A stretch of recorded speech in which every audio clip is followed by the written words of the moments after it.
Assalamualaikum warahmatullahi wabarakatuh. Selamat datang di channel Ben Institute. Dan kali ini masih bareng aku Fitriani Rahmana. Dan aku berharap sahabat-sahabat di luar sana sehat selalu di tengah wabah COVID-19 ini. Tapi sahabat Ben Institute, tahu nggak sih kalau WHO ini meminta waktu 18 bulan untuk membuat vaksin dari corona COVID-19. Nah, untuk Indonesia sendiri, lembaga HMAN memimpin konsorsium guna membuat vaksin tersebut. Nah, di sini kenapa lembaga tersebut yang dipakai? Karena mereka itu dinilai memiliki fasilitas, kemampuan, pengalaman, dan minat untuk hal tersebut. Penugasan ini sudah dimulai sejak pasien yang pertama yaitu pada 2 Maret lalu dan hingga hari ini pada 4 April 2020. Untuk itu kita udah bersama dengan Kak Beni Pramula, seorang aktivis ya, Sobat Pami, dan kita akan membahas bareng Kak Beni di sini. Apa kabar Kak Beni? Alhamdulillah sehat walafiat Riri. Gimana kabar? Aku juga sehat walafiat nih Kak, kebetulan, dan seneng banget bisa akhirnya satu frame sama Kak Beni setelah 20 tahun menunggu ya. 20 tahun, berarti usiaku 10 tahun waktu itu. Iya, aku belum lahir berarti. Iya. Ya, jadi gimana nih Kak tanggapan Kakak tentang Indonesia yang membuat vaksin? Oke Riri, yang pertama tentu saja kita semua menaruh empati yang cukup besar terhadap tenaga medis yang hari ini berjuang di garda terdepan. Kalau dulu kita bagaimana bangsa Indonesia bisa lepas dari belenggu penjajahan, kita berperang dengan mengangkat senjata lalu bertempur di medan perang, tapi hari ini pahlawan-pahlawan kita adalah tenaga medis, mereka yakni dokter, perawat, dan pekerja di rumah sakit yang berjibaku dengan jerih payah dengan segala pengorbanannya, bahkan mempertaruhkan kesehatan serta nyawanya sendiri untuk berkorban di garda terdepan melawan corona ini. Mudah-mudahan mereka semua mendapat karunia, mendapat pahala di sisi Allah, pahala yang besar dan sebaik-baiknya pahala di sisi Allah. Amin. Alamin. Tapi menurut Kakak kenapa Indonesia harus bikin vaksin sendiri nih Kak? Ya, Indonesia itu punya potensi yang sangat besar. Kita punya banyak ilmuwan, kita punya banyak dokter, dan kita juga punya pengalaman pada saat wabah flu burung di sekitaran tahun 2003-2004. Indonesia saya pikir punya kemampuan itu dan punya kemandirian untuk membuat vaksin, terutama vaksin pandemik ya. Hal itu karena walaupun banyak negara-negara membuat vaksin tersebut, tapi ketika terjadi pandemik, negara produsen biasanya akan membatasi penjualan.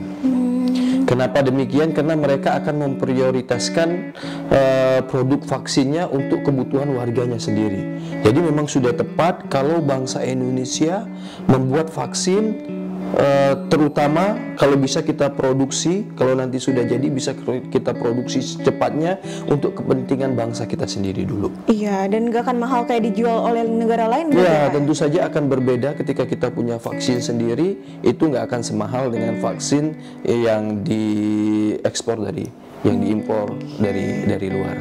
Nah, kalau Indonesia sendiri penduduknya yang kurang lebih ada 260 juta penduduk dan harus mengimunisasi sekitar 150 juta orang saja, setiap orang disuntik 2 kali misalnya, kita perlu 300 juta dosis.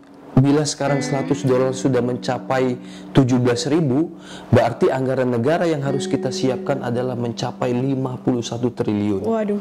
Bayangkan betapa besarnya itu. Gimana itu mau dicari ya? Nah sebetulnya Riri, ini juga tidak hanya membebani kas negara kita, tapi bila tidak membuat vaksin sendiri, proses imunisasi juga diperkirakan baru akan selesai dalam beberapa tahun kemudian. Coba bayangkan dalam rentang waktu tersebut berapa banyak yang nanti akan terpapar dengan virus ini sebelum kemudian kita menunggu vaksin ini jadi. Ya, kayak gitu. Maka kerja-kerja ini harus kita dukung agar segera bisa produksi, agar segera bisa diperbuat. Ini juga menyangkut dengan lantaran kapasitas produksi vaksin dunia ini saat ini hanya sekitar 8-10 juta dosis per minggu. Wah, dikit juga. Jadi sebetulnya sangat terbatas. Kalau andai Indonesia hanya diberi 1 juta dosis per minggu untuk mengimunisasi 150 juta warga, maka kita perlu sekitar 300 minggu atau 6 tahun banget untuk berarti bisa ya. divaksin semuanya. Yang negara lain udah sehat, kitanya baru. Baru terpapar dan baru menyuntikkan vaksin tersebut ke warga Jadi kita. sebenarnya berapa lama nih Kak menurut Kakak Indonesia bisa membuat vaksin? Ya, ini tergantung dukungan dari berbagai macam stakeholder. Kita perlu saya yakin bahwa ilmuwan kita sekarang, para dokter yang ahli di bidangnya tersebut sedang mencari formula yang tepat untuk segera membuat dan memproduksi vaksin ini. Oke, jadi menurut Kak Benny, seberapa penting sih Kak Indonesia ini harus membuat vaksin dari COVID-19 ini Kak? Ya, membuat vaksin untuk COVID-19 ini tentu saja sangat penting bagi bangsa kita, karena ketidakberdayaan suatu bangsa menjadi sumber keuntungan bagi bangsa lain, sehingga sangatlah penting, karena jika Indonesia tidak membuat vaksin sendiri, maka kita akan terjajah dan tereksploitasi terus-menerus oleh bangsa-bangsa lain yang sudah berhasil membuat vaksin tersebut. Iya, benar. Nah, keterjajaan kita di bidang vaksin ini tentu merupakan cambuk bagi kita agar kita bisa lepas dari belenggu penjajahan ini, sehingga kita bisa memproduksi vaksin ini sendiri. Walaupun banyak ya berbagai analisis mengenai konspirasi negara-negara maju terhadap negara-negara yang sedang berkembang atau negara-negara yang akan maju, yang selama ini satu persatu mulai terbongkar. Selama 50 tahun misalkan, sistem perorganisasian kesehatan dunia berlangsung sangat eksploitatif, dikuasai oleh kehendak-kehendak yang tidak manusiawi. Bisa jadi atau tidak, ketamakan penumpukan kapital dan nafsu untuk menguasai dunia. Oleh karenanya kita butuh dan harus membuat vaksin sendiri untuk dunia yang lebih sehat dan lebih adil, sehingga vaksin ini tidak didominasi oleh kepentingan negara-negara maju tertentu yang sudah berhasil untuk membuat vaksin. Benar ini. banget, soalnya dia mengatakan kalau kita beli dari luar itu malah jadi kayak banyak perjanjian diplomasi juga ya Kak ya? Betul. Akhirnya kita nanti ngefeknya keterjajahan di bidang ekonomi, keterjajahan di bidang ketidakmampuan kita dalam sumber daya kesehatan untuk memproduksi vaksin dan lain sebagainya. Jadi penjajahan tuh udah sekarang udah yang nggak kayak model perang-perang banget lagi ya Kak ya? Sudah berbagai macam penjajahan. Oke. Jadi menurut Kak Benny, seberapa optimis sih Kak lembaga Eijkman ini dalam mengusulkan pembuatan vaksin oleh bangsa Indonesia kita sendiri gitu? Ya, jadi Riri dan pemirsa yang ada di rumah, pencegahan mewabahnya virus corona ini dapat dilakukan dengan pengembangan vaksin. Saat ini proses pengembangannya masih sangat awal, namun setidaknya Indonesia mulai bergerak untuk maju, seperti negara lain yang sudah berhasil untuk membuat vaksin tersebut. Nah, di sini para ilmuwan kita, para dokter kita sedang berusaha untuk mengembangkan vaksin tersebut sehingga kita bisa memproduksinya sendiri. Nah, beberapa negara dengan tingkat jumlah kasus terinfeksi yang tinggi telah memiliki vaksin tersebut dan hanya tinggal melakukan tahap uji coba sekarang ini. Kendalanya adalah biasanya itu tergantung birokrasi di masing-masing negara tersebut, termasuk di Indonesia. Kalau birokrasi kita nggak bertele-tele, maka ini juga akan mempercepat ditemukan dan diproduksinya vaksin tersebut. Oke, berarti pesannya kita harus tetap optimis nih ya sahabat dari BEN Institute di luar sana semuanya. Semoga segera ya Indonesia ini membuat vaksin sendiri. Amin, ya Kak ya. Mudah-mudahan kita kan doakan. Sebenarnya udah diproses cuman belum jadi-jadi. Ya. Kata Kak Benny tadi benar, birokrasinya kita tuh harus lebih dipermudah lagi gitu. Ya. Dan Riri serta permisa yang ada di rumah, kita harus berjuang bersama-sama untuk menghadapi virus COVID-19 ini. Caranya dengan apa? Adalah caranya dengan kemampuan, tanggung jawab, dan fungsi kita masing-masing.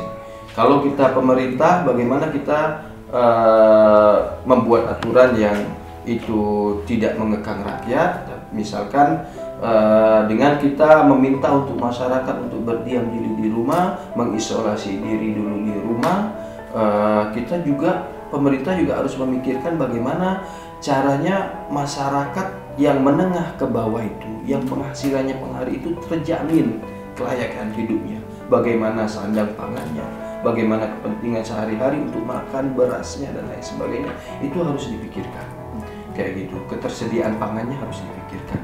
Tentu juga dengan sistem yang tidak bertele-tele tadi, yang tidak ngejelimet tadi, kayak gitu. Nah, kalau kita pemuka agama, kalau kita tokoh masyarakat, bagaimana kita sama-sama menyerukan kepada masyarakat bahwa kita sama-sama harus menahan diri kita agar kita tidak keluar rumah dulu sebelum situasi betul-betul normal. Ya, benar banget. Kayak Berarti gitu. kita Semuanya punya tanggung jawab, pemuda, mahasiswa, aktivis, semuanya tanggung jawab. Paling tidak, kalaupun kita tidak bisa berbuat banyak, kita bisa diam saja dulu. Oke, berarti nggak boleh mengkritik doang ya, kayak sebenarnya Ya, bisa dimulai dari diri sendiri juga. sebetulnya bisa kita mulai dari diri kita sendiri juga. Nah, terus juga disinilah juga komitmen kita sebagai satu bangsa untuk sama-sama berempati satu sama lain. Bagaimana masyarakat yang penghasilannya menengah ke atas itu bisa membantu masyarakat yang menengah ke bawah. Caranya bagaimana? Kita bisa gotong royong. Kita bisa gotong royong, misalkan membantu masyarakat yang kurang mampu dengan berbagi sembako, meringankan beban satu sama lain. Misalkan antar tetangga aja, kita lihat tangga kita sebelah, di sebelahnya lagi, lihat tetangganya lagi, sama-sama menanyakan kabar satu sama lain, ada nggak ketersediaan bahan pokok untuk makan di rumah. Nah, kita sama-sama untuk membantu dalam situasi seperti ini. Ya gitu deh sahabat, dari BEN Institut, penjelasan dari Kak Benny Pramula ini cukup atau sangat-sangat malah sangat membuka wawasan kita ya. Karena tadi udah dijelaskan sama Kak Benny juga kalau itu bisa dimulai dari diri kita sendiri. So buat sahabat BEN Institut di luar sana, mulai dari diri sendiri, jangan ngomen-ngomen lagi ya. Dan tetap dengan optimismenya bahwa Indonesia akan segera memproduksi vaksin sendiri. Tetap sehat-sehat semua juga buat Kak Benny, semoga sehat selalu. Percayalah, badai pasti berlalu. Ya, kan? itu dia. Dan orang yang beriman tentu saja percaya bahwa setiap penyakit pasti ada obatnya. Tinggal bagaimana kita saling mendukung, saling berusaha untuk agar bagaimana segera kita dapat melalui ujian ini. Intinya sabar berarti dong Kak? Sabar dan lakukan yang terbaik sembari kita menunggu obatnya segera ditemukan oleh para dokter dan para ilmuwan yang sekarang sedang bekerja keras. Oke, kita aminkan ya sahabat BEN Institut, jadi semoga segera ditemukan. Nah itu dia tadi penjelasan kita tentang gimana vaksin dari buatan Indonesia dan juga pandangan dari Kak Benny Pramula tentang hal ini ya. Jangan lupa untuk like, comment, dan subscribe, dan juga share ke teman-teman kamu biar kita sama-sama saling mengedukasi satu sama lain. Dimulai dari diri sendiri kan tadi Kak ya. So, see you on our next video.